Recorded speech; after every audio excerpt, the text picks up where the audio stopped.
Seguimos andando en esta materia y para ello nos vamos a trasladar a nuestro video wall porque se sigue profundizando en lo que es dónde se puede habitar y ya, bueno, podríamos derechamente decir en este caso que la situación de los vecinos de Santa Rita es completamente insostenible. Para ahondar en esto me acompaña el académico Francisco Castro. Francisco, muchas gracias por estar con nosotros nuevamente en TV1 Noticias. Buenas noches, Carlos, muchas gracias por la invitación. Bueno, ya las imágenes son bastante decidoras, estuviste viendo la nota con nosotros y la verdad es que está completamente deteriorado el ambiente. Habitar es en esencia o a simple vista bastante imposible en este perímetro del río Andalién donde está la población Santa Rita. ¿Qué logras dilucidar tú? Sí, es bastante complejo, interesante también escuchar al delegado presidencial porque efectivamente la dinámica de los ríos es siempre la variable geomorfológica y nosotros nos introducimos al lugar para vivir. Efectivamente está en una zona que es parte del lecho del río, si hay un incremento es parte de la llanura de inundación, es natural que esto ocurra, pero quizás nos quedamos con los últimos años, 10 años que quizás esto no había ocurrido antes o había pasado antes, pero estamos encontrándonos en un escenario de evento extremo y efectivamente se está afectando a las casas, como estábamos viendo en las imágenes que visitamos con una colega del Departamento de Geografía. Es bastante decidor las imágenes, pero también tú mencionaste algo bastante importante que es en relación a que, claro, uno se queda con las imágenes de 10 años, o hace un poco más de 10 años atrás, esto no ocurría, esto era algo que ya no se lograba dilucidar. Uno podría decir que por el cambio climático ese panorama está completamente descartado, entonces quizá, obviamente uno lo dice a simple vista, quizá es un proceso mucho más complicado, pero ya de catalogar de lleno esto un perímetro como propenso a sufrir cualquier tipo de catástrofe y por ende catalogarlo bien digo, no habitable.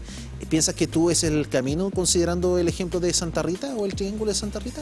Aparentemente, si solo nos basamos a la variable geomorfológica, viendo la dinámica fluvial que tiene este río, podríamos considerar que esa es una de las razones principales y declarar que es una área no habitable.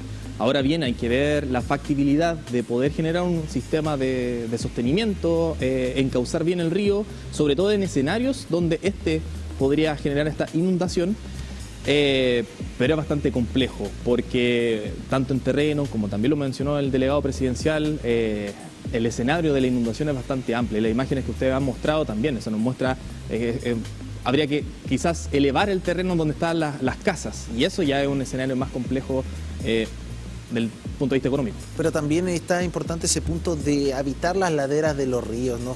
Suena algo que, claro, en el papel podría decir es ideal para el verano, pero uno no se puede quedar solamente con la perspectiva turística de las cosas. O sea, estamos viendo ríos centenarios, algunos que están volviendo a adquirir el nivel que hace un tiempo no registraban.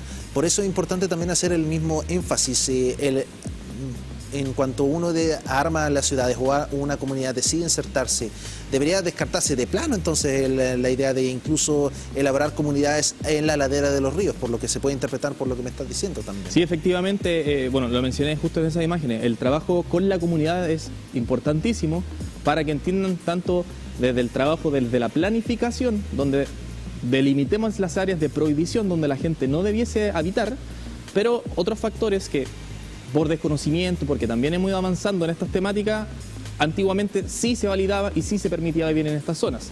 Ahora, cuando ya está delimitado legalmente de que no se puede habitar allí y gente pone asentamientos en esos lugares, claro, ahí nos encontramos con otra variable, más allá de que no hayan ocurrido estos ríos, que no se haya inundado, pero hay que trabajar en conjunto, desde lo legal, pero también enseñarle a la gente que la razón de que no se puede evitar allí es porque van a correr riesgo sus vidas. El inmueble es una cosa, pero que ellos se puedan morir es otra, y la inundación podría provocar eso. ¿Esto es ignorancia? ¿Esto es simplemente no conocer bien el terreno? ¿Hay desconocimiento? No digamos ignorancia, ¿desconocimiento es solamente o hay algo más de entre medio? ¿Piensas tú? Yo creo que hay que trabajar en las dos cosas, tanto del desconocimiento, que por cierto hemos avanzado mucho. La comunidad se está preocupando más de estos términos. Antes quizás no hablábamos de la inundación, se subió el río, tuvo una crecida y en ciertos puntos no conversábamos más allá. Lo mismo que el concepto de remoción en masa y todos estos ríos atmosféricos, antes no sabíamos qué eran estas cosas. Entonces hay que trabajar como desde la variable planificadora, hacer un trabajo con la delegación presidencial, con las municipalidades, Senapred, todo prepararnos para los distintos escenarios en las distintas laderas y los distintos ríos, pero también el trabajo con la comunidad, que la comunidad entienda que estos sectores no se pueden habitar por el riesgo de que el río podría incrementar su caudal y por ende afectar sus casas y cobrar sus vidas. Esto también se ve, bueno, estamos viendo una saturación de suelos bastante notoria al punto en que muchos de los elementos, entiéndase, desde el cableado hasta tuberías de plástico se quedaron completamente expuestas. O sea, pongámonos en el caso de que todo esto se logra solucionar y que ya está, podríamos decir, solucionado en el sentido de que se puede volver a las casas. Pero qué tan factible es que el caudal del río siga deteriorando el suelo, siga apoderándose cada vez de más tierra y a llegar al punto en que esta tierra sucumba. ¿No se descarta tampoco ese escenario, considerando de referencia las imágenes que estamos viendo? Tomando la referencia de estas imágenes, en este mismo año ya tenemos 2 grandes crecidas de este río por estos ríos atmosféricos que afectaron la zona. O sea, no tenemos que recurrir a un análisis histórico de tantos escenarios donde esto podría ocurrir. O sea, efectivamente pasa, no es una invención nuestra, ocurre. Entonces tendríamos que trabajar en este escenario extremo, porque eso es lo que estamos viendo, un escenario extremo. Ahora, claro, hablamos del cambio climático y esto tal vez a futuro debiese ser en general más seco, pero los patrones de precipitaciones han sido así. Periodo más seco, por ejemplo, en todo el mes de julio tuvimos prácticamente nada de precipitaciones, pero nos encontramos que terminando julio, inicio de agosto, viene todo este río atmosférico generando este frente.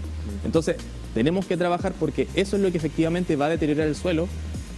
Idealmente, si tuviéramos lluvias continuas con cierta intensidad, claro, va a ser algo más regular, pero los eventos meteorológicos se han ido concentrando. Entonces, es como tomar una olla llena de agua y echársela encima al terreno. Por ende, el sistema, tanto de las canalizaciones, todos los tratamientos de agua lluvia e incluso los ríos están saturándose de agua. Entonces, no hay solución inmediata que logre mitigar tanta diversificación y tanto caos como el que estamos viendo, o sea, caos por utilizar un término que se concentra en una sola imagen. Está, bueno, como tú dices, está todo llegando de un solo golpe simplemente y no hay solución que pueda lograr mitigar esta situación de manera inmediata, derechamente. De inmediato tal vez no, pero sí podemos anteponernos a escenarios de cambio climático porque sabemos que la tendencia general es más seco, pero con los escenarios de precipitación concentrados.